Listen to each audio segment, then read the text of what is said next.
What's up, guys? Jason here again. I want to do a quick video on the Slumber Party Massacre trilogy. For some reason, I managed to avoid these films for this long, just because I don't know if I thought I'd seen them before, or somebody told me something, or what. But right around that time period was a lot of similar cover art on VHS and stuff, so I probably just thought I'd already seen them before. But really memorable cover art on all of these films. But so far I've watched 1 and 2, and I'm going to go ahead and do a quick review on those two, and then I'll attach the third video on here just because, so I don't lose anything in my memory since it's so terrific. But yeah, man, awesome films. The first one especially, like really solid slasher, directed by a female. The screenplay was written by a female, mainly a female cast. So that's kind of different, something you don't normally see in a slasher movie. And I gotta say, I really enjoyed it. The first one's a really solid flick. If you haven't seen it, check it out. I think the main reason I want to check these out is I know I heard Ryan 1988, Justin, talking about these films recently, saying how much he loves them, and really solid films. I got to say, the first two at least that I've seen, and you got to love the Driller Killer. Awesome stuff. And let's see, what was I going to say? I did some research, and the first film, the screenplay was actually written originally to be a comedy, to be a parody of slasher films, but when they actually filmed the movie, they filmed it to be a little bit more serious, so that's why it has so many comedic elements in the film. But I thought it worked really well. It was a very watchable film. It didn't really drag at all, and I thought the characters were very believable. Probably like the most believable characters I've ever seen in a slasher film. They were just so genuine, so believable to me.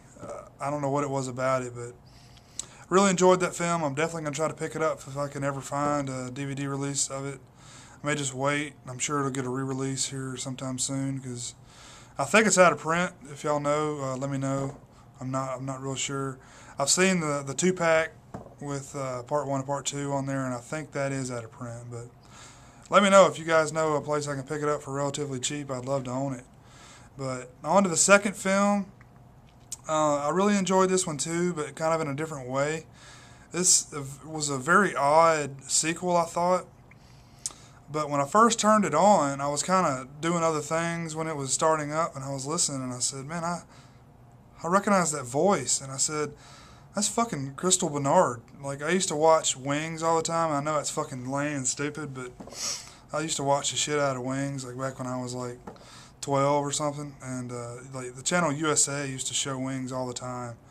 And I always had a little crush on Crystal Bernard, so I kind of had her voice memorized there. But yeah, Crystal Bernard's in this, like one of her first films. I know she really doesn't do anything now except for like Lifetime movies and stuff, but kind of surprising that she was in there as a brunette for a change.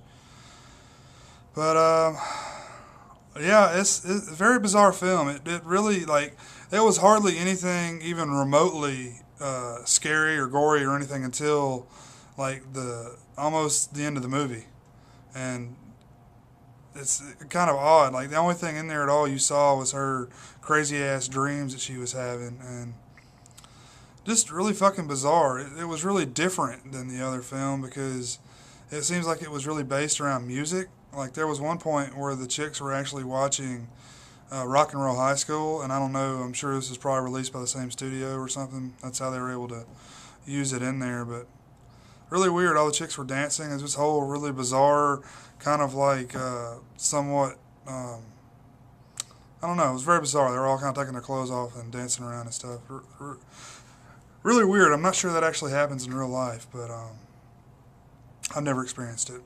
But yeah, it had that going for it. And this was also directed by a female. I can't remember her name right off. I'm terrible with names, but Crystal Bernard. The killer in this film is kind of like a rock star, like a rockabilly type guy with this fucking massive guitar with a drill on the where what do you call it, the head of the guitar. I don't play guitar. I don't know what you call it, but where the frets and shit are, like that, there's a drill there. And that guitar is awesome. Like, I'd love to have a replica of that shit or something. But very, very cool looking guitar. And that's really what I remember the most about that poster art, was seeing that cool guitar on the poster, or on the VHS art, I should say. Same art. But this film was really much more humorous to me than anything else, and I thought it was a really watchable film. I was surprised.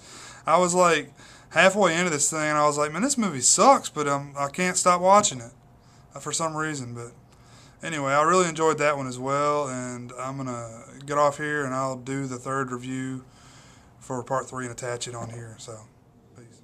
Hey, back again here for the Slumber Party Massacre Part 3. I just wanted to briefly mention this because I know when I originally set out to this video, I was going to do all 3 movies in this trilogy. I'm just going to briefly mention it. This is by far my least favorite of the trilogy. Directed again by another female director, and also written by a female, which I thought was cool because you rarely see that in horror movies. But this film was very, very forgettable. Characters were not very well written. Very lacking in gore. The acting is absolutely terrible, and that's about it. I just didn't really enjoy Part 3. The other 2 films, Part 1 and 2, are both very cool for different reasons, but definitely recommend those 2. I'd stay away from Part 3 if you've not seen it yet. But anyway, I'm just going to go ahead and throw that out there. Not really much to the third movie. It's kind of like they were just trying to cash in on the name value of the series. Not really much more to it than that. It was just a really probably a cheaply made film. It appears to be a cheaply made film, and just really kind of a waste of my time. But anyway, guys, that's been my reviews of all 3 of the films. Thanks for watching.